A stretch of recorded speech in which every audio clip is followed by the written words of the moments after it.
And acceleration? It actually is related to acceleration. So a lot of you guys remember an equation, yeah?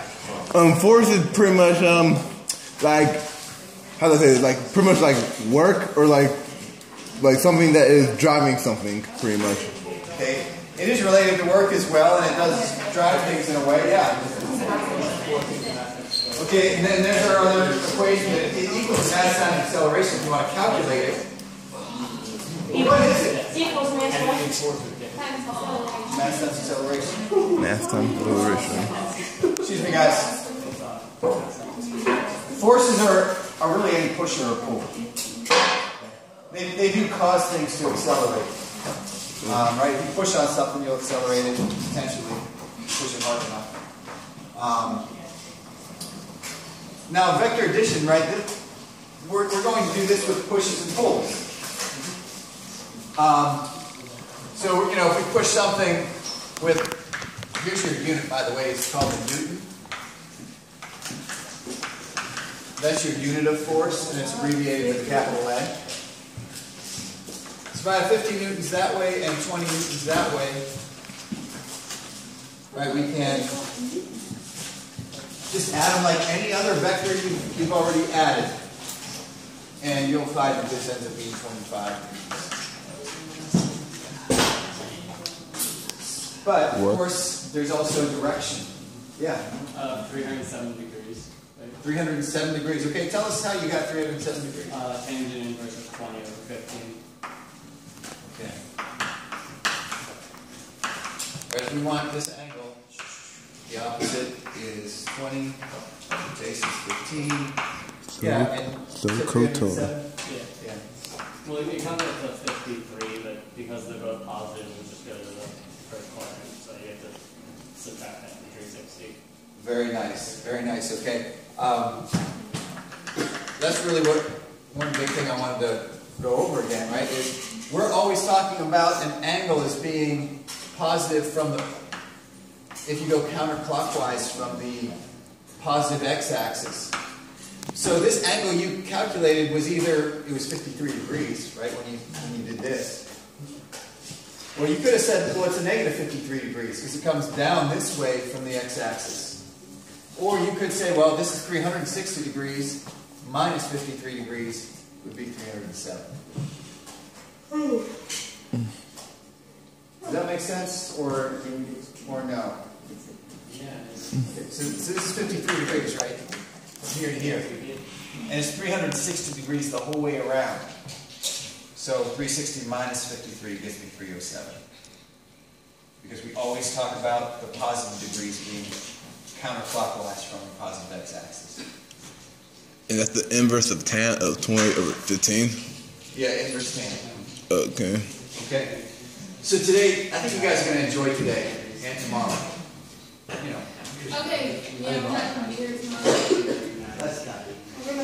Instead of like always investigating, like, can we get notes first before we start doing this stuff? It's No. really confusing. Okay, and the thought process is this, that if you go along a voyage of discovery, you discover something for yourself, you retain it longer than if you are just told this is the way it is, and you say, oh, okay. But now we're going to go through 6 different experiences that we can point to later and say, remember when this happened? That kind of explains what the concept is. We have an authentic experience that we've touched that we can look back to later and go, oh yeah, okay, that makes a little more sense. But that doesn't help when studying for tests and everything. It's like True, and that's what the follow-up notes are for. Okay, we will be explicit in what you're supposed to get out of this experience. I promise you. And we've talked about it before, and I understand your frustration with that process. It is a little messy at the beginning. I'm going to discuss your test results with you briefly. We're going to go over line item by line item the tests either Thursday or Friday. Okay, so that you have a better feel for what was expected of you, especially on the free response. but kinematics is going to be touched on all year. So we want to make sure we understand those concepts. Anyway, I've got a 6-station. It's not going to be a demonstration. It's going to be a lab for you guys to work through, and we'll just keep on moving through it. We won't get through all stations today, and that's no big deal. We've got tomorrow. And then tomorrow's when we will wrap it up with a discussion, and we'll formally talk about the concepts that we were supposed to glean from the lab. All right, and today, so you're going to... Newton's laws of motion are really good because they help us to predict motion and to design things based on forces which cause the motion. We got to the moon and back with Newtonian physics. We can certainly describe stuff here on the diagram as well. All right, so there's nothing to turn in today. You'll be keeping them and finishing them off. Okay, so I went back and I looked at my notes from this summer's training on this class, right? And they shared with me the results with what was the cutoff for a 5, which is your best score, a 4, and a 3. And it didn't quite line up to that whole thing where I told you I would take the square root of your raw score and then multiply by 10. What it did line up almost perfectly was take your raw score, add 10 points, then take the square root and multiply by 10. And so that's how I graded your test. So if you got an A on the test, it means it was similar, akin to getting a 5 on the actual test for that particular subject area. If you got a 4, a B, that'd be like getting a 4. A C would be like getting a 3. Also, since you guys have taken it upon yourselves to invest the extra mental energy in an AP class, your minimum grade is not a 50 on the test, it's a 65. So you have that safety net there. Because, I mean, you guys really, if you were to take the other level classes, would be doing much better than the performance that you see on this test for the most part. Okay. When we break off into individual, like, you guys are in groups and going to lab stations, I'll call you up and we'll go over what you've got. Not on what part and what part, it's already averaged together. Later this week, you'll know exactly how you scored them both. All right, here we go. So your lab today is really kind of fun. There's 6 different stations. You get about 10 minutes in each station. Probably less than that, actually. You don't really take that long. First station is in the back. Was this a station? Yeah, if you have stuff on your desks, I didn't know. Put it all away. Trying to be responsible and appreciate that. I thought it was. Is the table a station? No, yours is not a station. But Oh, that's okay. good. Oh dear. All right. This is a sledgehammer. This particular sledgehammer can kill somebody with one blow. It can break your fingers with one blow. It can smash through this lab table with one blow. Therefore, we are going to be exceedingly careful with this. And if you are not comfortable wielding this sledgehammer, do not wield a sledgehammer. Let one of your lab partners describe his experience, his or her experience with the sledgehammer. This is a standard claw hammer. It's what a carpenter would probably be using most of the time. This is actually not a hammer at all, but it's simulating a tack hammer. You can see there is a blunt end that you can use to drive nails. Okay, so what you're going to do with these 3 hammers is try to get a feel for the pros and cons of using them to drive a nail. Okay. And I've got some drop pieces of wood here. What you will notice, though, is these nails are longer than the boards are thick. So therefore, you're not going to be trying to drive them all the way through. Okay? You're just trying to get a feel for which hammer, what the pros and cons are for each hammer. Okay? So that is station number 1. Oh dear, Bryce. Yes, I know it doesn't say station number 2 next. It says station number 4. That's the TP station. It is up by Jemima and Cynthia. It's pretty self-explanatory, but if you need a visual, pretend you're doing your business and you've got your phone. Guys don't do that, it's kind of gross. But you're talking to somebody, right, and you don't want to let that conversation go, and you need to wipe, right? You've only got one hand available, and you want 2 squares because you don't want wet fingers. So we want you to be able to get off 2 squares with one hand. Okay. So don't use a hammer? Sorry. So, so like don't use a hammer on there? No, they're separate stations. Oh. Okay.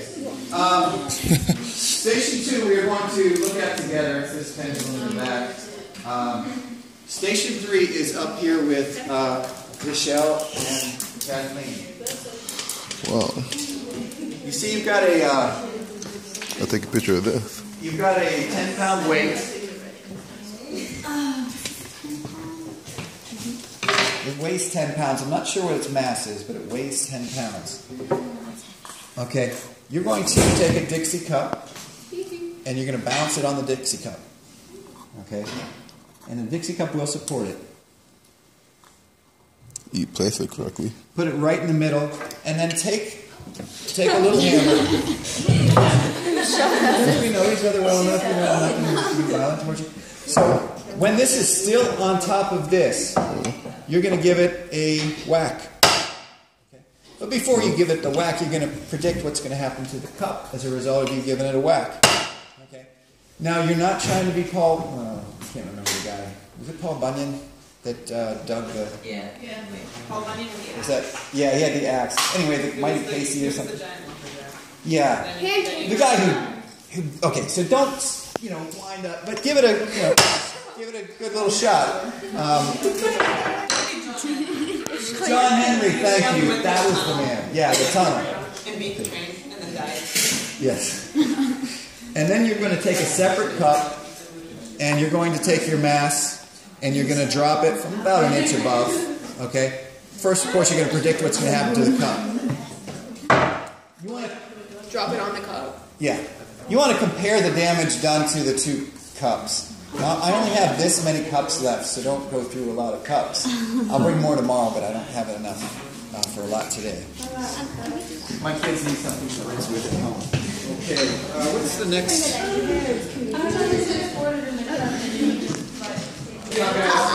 I'll reshape it.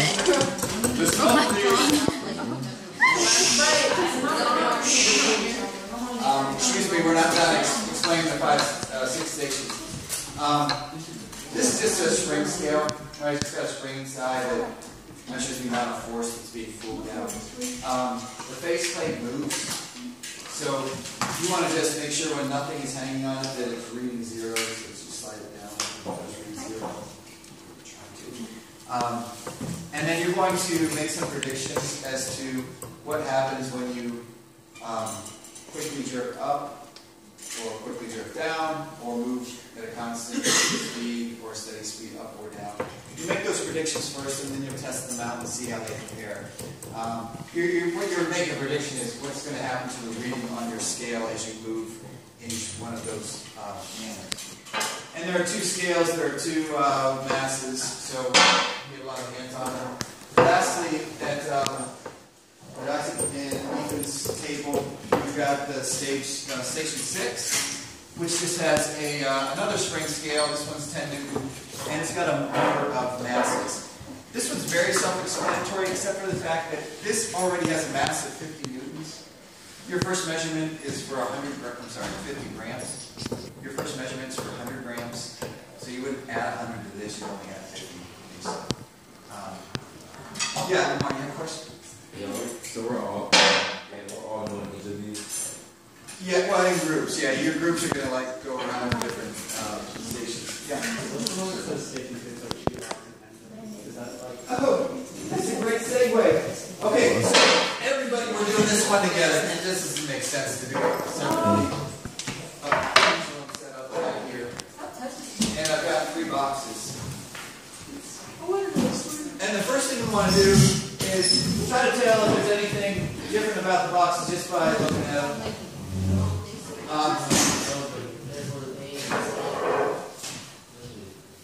and what I'm specifically asking about is they're all going to be right here at the starting point. And I'm going to make this landing. Is there any way to tell by looking at their outsides how they will react differently?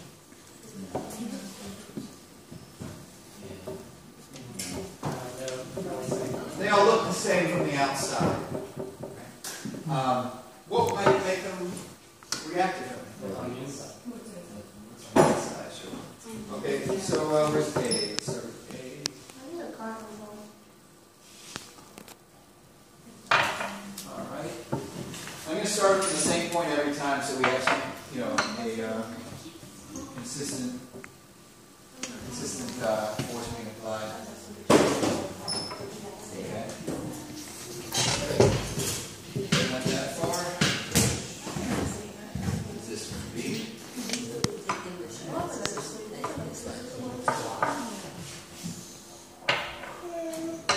This far. Okay, go a little bit further. And let's see.